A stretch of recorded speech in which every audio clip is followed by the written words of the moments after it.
bagaimana kabar kalian hari ini?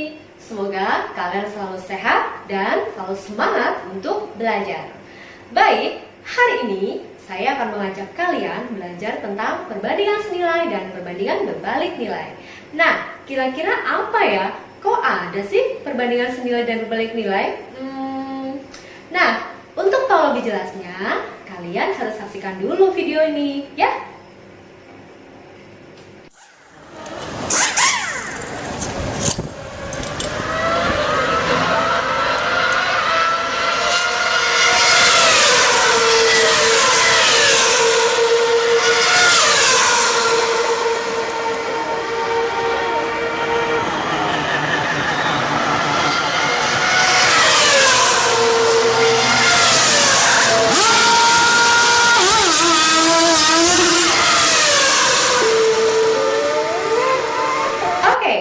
Dari tayangan tadi, kalian bisa lihat kan, banyak sekali mekanik dengan gerakan yang cepat, mereka mengganti dan melepas ban dan mengecek kondisi mobil, ya kan? Nah, coba kalian bayangkan, jika mekaniknya hanya ada 2, bahkan 1, waktunya akan lama atau malah lebih cepat selesainya? Jangan-jangan malah nanti kebalap dong sama pembalap yang di belakangnya, bahaya, ya kan? Oke, nah, tayangan yang kedua, coba ya kita lihat ya.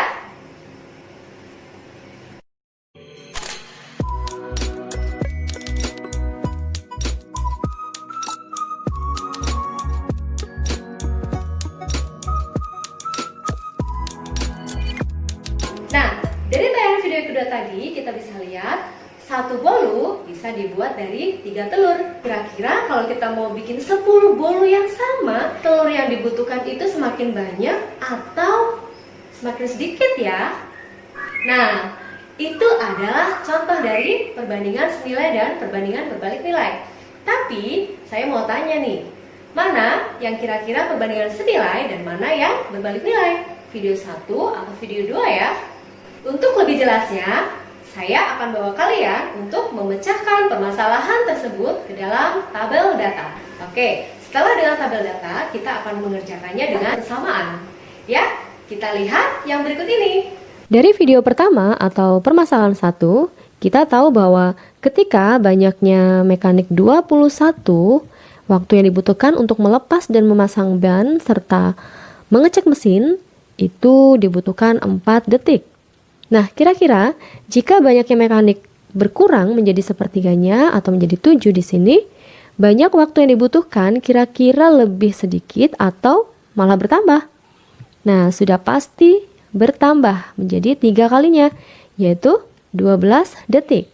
Nah, permasalahan ini jika kita tuliskan ke dalam bentuk persamaan atau kita masukkan ke dalam rumus, kita harus memisalkan terlebih dahulu. Misalnya, 21 ini kita misalkan sebagai A1, 7 sebagai A2, 4 sebagai B1, 12 sebagai B2, maka kita bisa tuliskan rumusnya A1 per A2 sama dengan B2 per B1. Kenapa tidak B1 per B2? Karena dalam perbandingan terbalik kita harus membalikkan salah satu variabel yang sama. Nah, kemudian kita masukkan angkanya 21 per 7 sama dengan B2 yang kita cari per 4. Kemudian kita coret ini. Ini 3, ya kan? Nah, kemudian tinggal dikali silang. 3 kali 4 adalah 12, 1 dikali B2 sama dengan B2. Maka waktu yang dibutuhkan ketika banyak mekaniknya 7 adalah 12 detik. Gitu ya. Nah, ini adalah perbandingan berbalik nilai. Kenapa? Karena ketika mekaniknya banyak, waktu yang dibutuhkan sedikit. Tapi ketika mekaniknya sedikit, waktu yang dibutuhkan banyak. Gitu ya. Ya, kemudian kita berpindah ke permasalahan 2. Di video kedua, kita tahu bahwa banyaknya telur 3 bisa dibuat 1 bolu.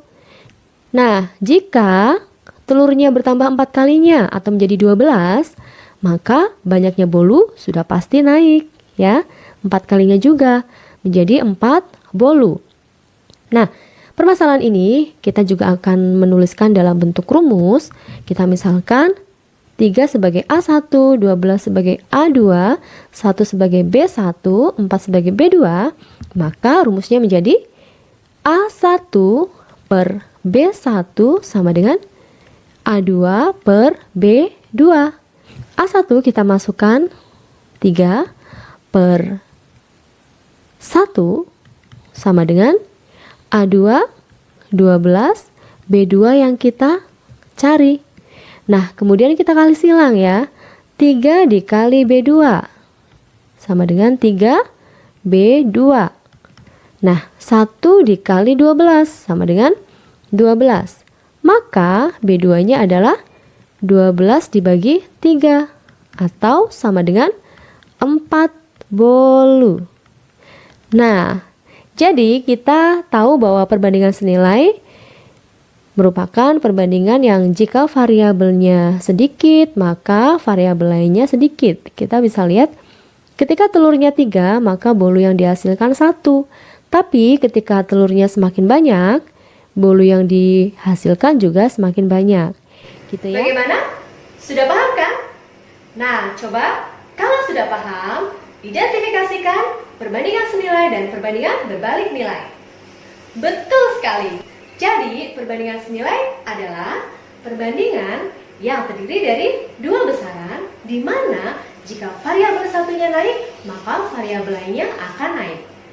Demikian juga kalau variabelnya turun, maka variabel lainnya akan ikut turun. Nah, kalau perbandingan berbalik nilai adalah perbandingan yang terdiri dari dua variabel, di mana jika variabel satunya naik, maka variabel satunya turun. Bagaimana? Kalian sudah lebih paham kan? Selesai sudah pertemuan hari ini.